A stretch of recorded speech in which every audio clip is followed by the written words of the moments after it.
Good morning, students. MVM School, Class 6, Lesson 6, Changes Around Us. Okay. First question is, during winters, dew drops are seen on grass leaves early in the morning. हमें पता है winters में, सर्दियों में हमें ओस की बूंदें मिलती हैं हमारे जो ग्रास यानी कि घास होती है उसके ऊपर ओस की बूंदें मिलती हैं सुबह सुबह मॉर्निंग में, बिल्कुल अर्ली मॉर्निंग में। तो वो क्यों मिलती हैं, ये कहाँ से आती हैं और कैसे बनती हैं, इसके बारे में हमें पढ़ना है। Answer, the excess moisture present in air. देखो हमारी एयर में मॉइस्चर प्रेजेंट होता है, जो एक्सेस मॉइस्चर होता है यानी कि जो बचा ज्यादा मॉइस्चर होता है वो क्या होता है, कंडेंस हो जाता है, यानी कि इकट्ठा हो जाता है कूल होने के बाद। इकट्ठा हो जाता है और जो हमारी ग्रास लीव्स यानी कि घास पत्ते और उन पे आके वो जम जाता है, उन पे आके वो गिर जाता है, तो हमें वो ड्यू ड्रॉप्स जो दिखाई देती है वो वही होती है। वाटर वेपर्स का कंडेंस होके लीव्स या ग्रास पे आकर गिर जाना ही हमारा क्या होता है, ड्यू ड्रॉप्स फॉर्मेशन होता है। Second question, have you seen a potter working with clay. हमने कभी क्या किसी कुम्हार को मिट्टी के साथ काम करते हुए देखा। He makes the pot from clay. वो क्या करता है, पॉट बनाता है क्ले से यानी कि मिट्टी से बर्तन बनाता है। ड्राई देम इन सन यानी कि उन्हें धूप में सुखाता है। ये किस तरह का चेंज है। Now to make them harder he bake the pots. Tell the change involve baking in the pots. इनमें जो चेंज हुआ है उसे बताना है। Answer is yes, we have seen a potter working with clay. हाँ हमने देखा है, हमने बहुत लोगों को देखा है, कुम्हार को काम करते हुए देखा है क्ले से। तो उसमें फिजिकल चेंज इन्वॉल्व होता है। ये क्या होता है, फिजिकल चेंज, क्योंकि जो वेट क्ले थी वो क्या हो गई थी, वो वेट क्ले ड्राई होने के बाद सॉलिड सब्सटेंस में फॉर्म हो गई थी।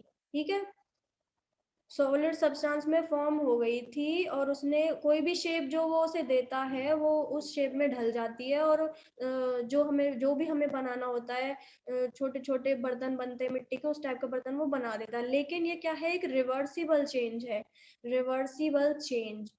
तो फिजिकल चेंज है, यानी कि फिजिकल चेंज ही तो रिवर्सिबल होता है, क्योंकि केमिकल क्या होता है, इरिवर्सिबल। उसमें क्या होता है कि केमिकल चेंज में इरिवर्सिबल यानी कि उसे रिवर्स नहीं किया जा सकता, लेकिन फिजिकल को रिवर्स किया जा सकता है। ऐसे ही पॉट जो ये बना रहा था उसे भी रिवर्स किया जा सकता है। तो ये क्या हो गया, reversible change.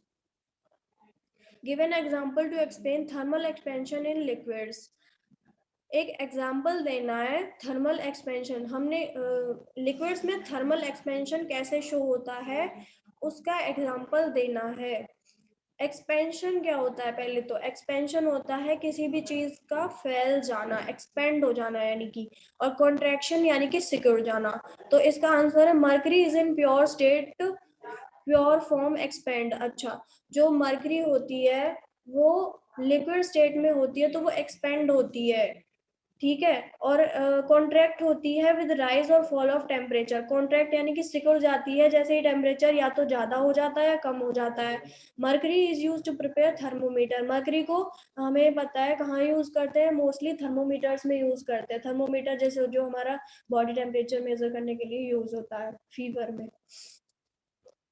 Okay, now fourth question is give an example of condensation in nature. Condensation का एक एग्जांपल देना है। कंडेंसेशन यानी कि कंडेंसेशन इन नेचर एग्जांपल देना है तुम्हें, यानी कंडेंस होना किसी भी चीज का इकट्ठा होना।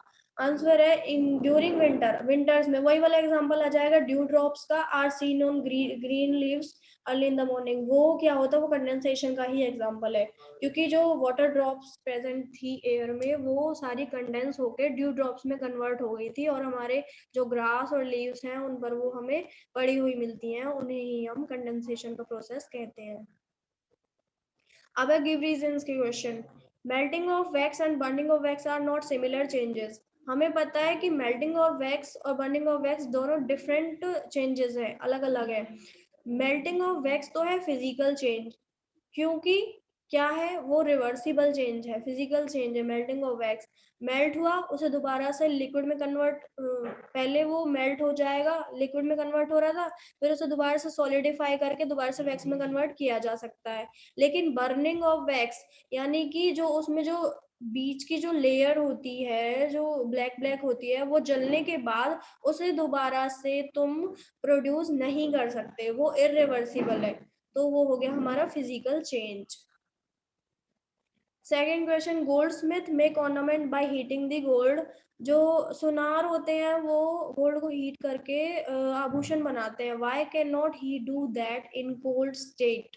वो इसे ठंडी स्टेट में क्यों नहीं कर सकता, यानी कि कोल्ड स्टेट में हीट करके क्यों करता है, वो नॉर्मली डायरेक्ट ही क्यों नहीं कन्वर्ट कर सकता उसे जब वो कूल था तभी। ऐसा नहीं हो सकता। The heating of gold, heating से क्या हो जाता है, गोल्ड एक्सपेंड हो जाता है। एक्सपेंड होगा तभी तो मेटल गोल्ड में, मतलब जो गोल्ड है उसे हम कन्वर्ट कर पाएंगे किसी भी शेप में, किसी भी स्टाइल में। तो उसकी मेलिबिलिटी के लिए, उसकी मेलिबिलिटी को रिस्टोर करने के लिए उसे हीट करा जाता है। Now third question, in summer, गर्मियों में you sprinkle water in your courtyard, courtyard dries after some time. अच्छा, हम पानी बिखेर देते हैं अपने घरों में किसी भी जगह पे, थोड़े से पोर्शन में, यानी कि बरामदे वगैरह में, तो वो कुछ टाइम बाद सूख जाता है। Where does the water go, water कहाँ चला जाता है, मुझे ये जानना है।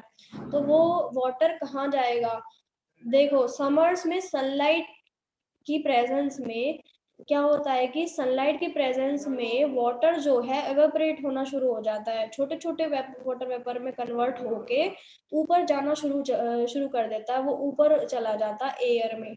तो इससे क्या होता है, इसी वजह से जो वाटर हमारा हमने बिखेरा था कहीं, मतलब बरामदे वगैरह में, तो वो सारा एवेपोरेट होकर चला गया था, इसीलिए वो सारा वहां से ड्राई हो गया था, वो जो फर्श था। और अब हमें ऐसा लग रहा था कि वहां पे कोई पानी ही नहीं था, जैसे हमने कुछ भी घेरा ही नहीं था।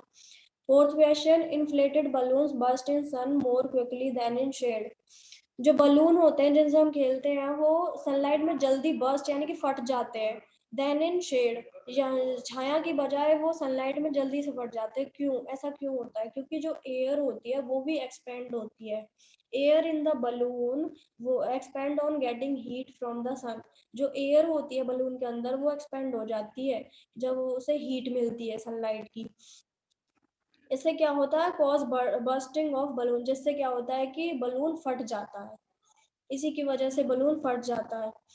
Now last question is, a gap is left between the joints of rails. जो रेल की रेलिंग होती है हमारे घरों में, जो जो रेलिंग होती है उसके बीच में कुछ गैप छोड़ दिया जाता है। तो उस गैप को क्यों छोड़ा जाता है, और हाँ, ट्रैक पे, रेलवे ट्रैक पे भी तो गैप छोड़ा जाता है, वो क्यों छोड़ा जाता है। A gap is left between the joints so that the rail do not bend. ये जॉइंट जो गैप है ये इसलिए छोड़ा जाता है ताकि जो जॉइंट्स हैं वो कभी भी बेंड ना हो, यानी कि आपस में बेंड ना हो, उसको रोकने के लिए वहां पे गैप छोड़ा जाता है। When they expand in hot summer, क्योंकि एक्सपेंशन होता है मेटल में, क्या होता है, एक्सपेंशन होता है, उसे रोकने के लिए ही उनमें थोड़ा सा गैप छोड़ा जाता है।